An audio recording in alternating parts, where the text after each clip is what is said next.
Hai semua, apa kabar? Semoga selalu sehat dan tetap semangat.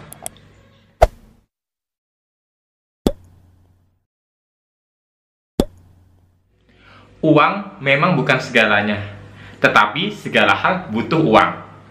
Nah, ungkapan tersebut agak sedikit kurang enak didengar, tapi tidak salah ya. Ada benarnya. Memang benar, uang bukan segalanya, tapi jika dianggap sebagai pengingat. Ungkapan tersebut dapat juga berarti positif. Pengingat untuk menyisihkan uang untuk ditabung. Menabung itu sendiri adalah hal yang gampang-gampang susah untuk dilakukan secara konsisten. Banyak orang yang mengalami kesulitan untuk menabung karena faktor kebiasaan untuk memanage uang yang buruk. Umumnya karena terpengaruh stigma bahwa gaya hidup itu lebih penting daripada menabung. Nah, aku sendiri adalah orang yang agak susah menabung dulunya, tapi dengan membuat tantangan menabung melalui literatur yang aku dapat, pertama dari nonton YouTube juga sih, YouTube dari teman-teman sebelah yang memang sudah sukses dari pengalaman menabungnya, akhirnya tercetuslah keinginan untuk membuat tantangan menabung. Sebenarnya tantangan menabung ini sudah aku geluti sejak 1-2 tahun yang lalu, yaitu tips menabung sukses dengan 10.000, 5.000 dan lain sebagainya. Waktu itu juga aku membuat tantangan menabung 2.000 dan 20.000, dan alhamdulillah semuanya bisa berjalan dengan lancar dan bisa panen setiap 1 tahun. Kadang-kadang untuk menabung itu kita harus punya target sehingga kita bisa konsisten dan komitmen untuk melakukannya. Nah, kalau aku sendiri biasanya ada target. Misalnya, aku menabung untuk dibongkar atau dipanen saat lebaran. Tetapi kadang-kadang ada juga yang aku pengen menabung itu untuk beberapa kepentingan yang lain. Nah, untuk beberapa kepentingan yang memang lebih dari satu, biasanya aku buat target menabung dengan cara sinking funds. Bisa dicek di video aku di sini ya. Nah, untuk video kali ini aku mau nge-share tantangan menabung 10.000. Aku lakuin sebelumnya hanya target 2.000, 20.000 dan lain sebagainya. Nah, di sini aku sudah punya tracker. Kalau kalian pengen filenya mungkin bisa aku share nanti ya. Jadi seperti ini.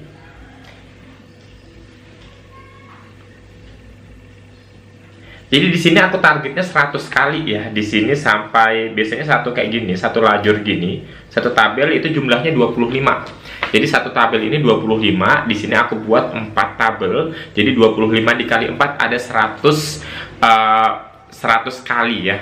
Nah, di situ bisa kalian lihat sendiri ada beberapa bagian yang memang aku buat secara terpisah.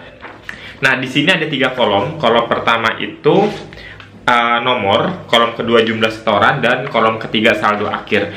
Untuk kolom nomor adalah nomor urut kita menabungnya ya, nomor urut pertama, kedua, dan ketiga. Nah, jumlah setorannya tergantung dari kondisi keuangan kita. Misalnya suatu saat di kondisi dompet kita ada 2 lembar uang pecahan 10 ribuan, berarti kita tulis setorannya 20.000. Terus saldonya kita tulis 20.000 sebagai setoran awal atau pertama. Selanjutnya, setoran kedua mengikutin saja. Jadi kalau misalnya ada uang 1 lembar pecahan 10.000, tulis aja. Berarti setoran selanjutnya 1 lembar. Totalnya ada berapa? Di awal tadi kan sudah 20.000, berarti 30.000 dan seterusnya. Nah, jadi urutannya itu menyesuaikan aja ya. Hingga akhirnya kita bisa mencapai target 100 kali menabung. Jadi 100 kali menabung ini, kalau kita pengen target 6 juta, 3 juta, 2 juta, atau bahkan cukup 1 juta, itu bisa dilakukan.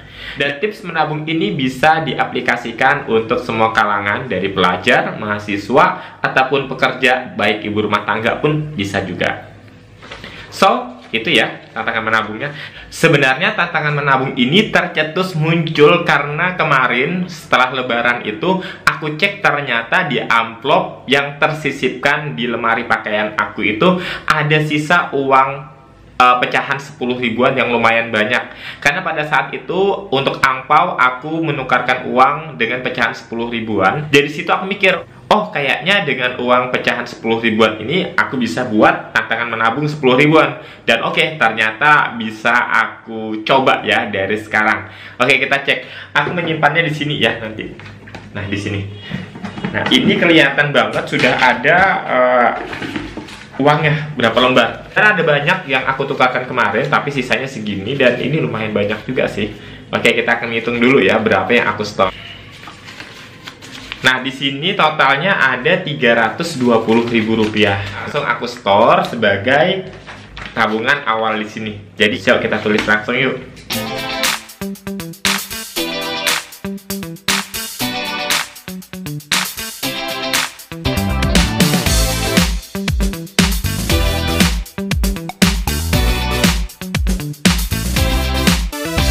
Nah, jadi seperti ini ya, ini sudah aku tulis. Untuk setoran pertamanya 43 lembar atau 43 kali aku tulisnya. Kemudian total saldonya itu Rp430.000. Kalau misalnya nanti di setoran kedua aku cuma punya uang 2 lembar pecahan 10.000, maka aku tulis 2 kali, dan di sininya itu langsung aja tinggal ditambahin menjadi Rp450.000. Nah, untuk menyimpannya sendiri aku memilih tempat yang berbahan plastik, artinya tempat tersebut anti air dan anti karat.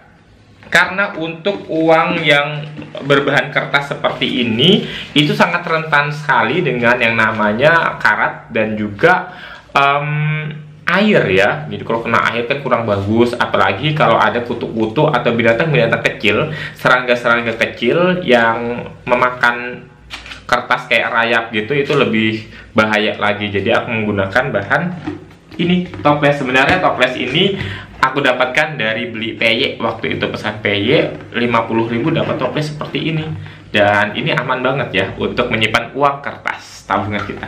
Jadi langsung aja aku cemplungin tabungan aku ini ke dalam toples ini. Sementara untuk kertas trackernya itu aku sebenarnya pengen nempel di sini. Pengen nempel seperti ini ya, karena sebelumnya juga aku pernah buat, pengen nempel seperti ini. Tapi kalau ditempel seperti ini kesannya malah aku sering agak ceroboh ya. Jadi kalau ditaruh seperti ini khawatir nanti kena air atau apa, atau rusak seperti apa. Jadi ya, ini kertas trackernya ini langsung aja aku cemplungin ke dalamnya juga. Jadi dilipat dua seperti ini. Jadi aku langsung lipat dua seperti ini, langsung dimasukin ke sini. Jadi kalau misal mau nulis tinggal tulis aja sih sebenarnya, aku nggak mau repot orangnya. Jadi ya simpel-simpel lah. Kalau kalian memanage uang setiap bulannya dan ternyata setiap akhir bulan sebelum gajian itu ternyata masih ada sisa uang yang ada di dompet kalian atau di dompet organizer. Jadi sisa uang yang ada di pos-pos belanja kalian itu bisa ditabung kembali. Kalau aku sendiri akan membedakan sisa uang akhir bulan dengan uang yang akan ditabung. Untuk uang sisa akhir bulan itu aku tabungnya di sini. Jadi aku catat per bulannya berapa, sisanya itu terus tabung ke sini. Dan ini biasanya aku gunakan untuk keperluan-keperluan yang mendesak. Seperti itu. Seperti ini contohnya. Nah, ini sisa yang kemarin. Untuk bulan Juli itu ada sisanya, dan aku cemplungin langsung ke dalam dan langsung aku masukin aja. Dan ini aku baru start di bulan Juli karena tabungan sebelumnya dari bulan September 2021 sampai dengan Juni 2022 itu sudah aku pakai untuk membeli sesuatu. Jadi yang ini baru nih, alhamdulillah sih bulan Juli aku lebih banyak berhemat. Jadi sisanya lumayan sih, segini tuh, ada segini, dan aku cemplungin aja di sini. Tapi dicatat dulu jumlahnya berapa ya. Oke, itu saran aja dari aku supaya kita lebih hemat dan goal kita bisa tercapai. Oke, sampai di sini video aku kali ini. Semoga video ini bisa bermanfaat, dan jangan lupa menabung. Ingat, menabung itu bukan pelit, tetapi menabung itu untuk keperluan masa depan kita, untuk target dan goal-goal yang kita inginkan. Menabung penting, tapi jangan lupakan juga kesejahteraan diri sendiri, termasuk refreshing dan jajan. Tetap dianggarkan juga ya. So, kita tidak pelit untuk diri sendiri juga. Sampai di sini video ini. Terima kasih sudah klik video aku. Sampai jumpa di video berikutnya. Bye.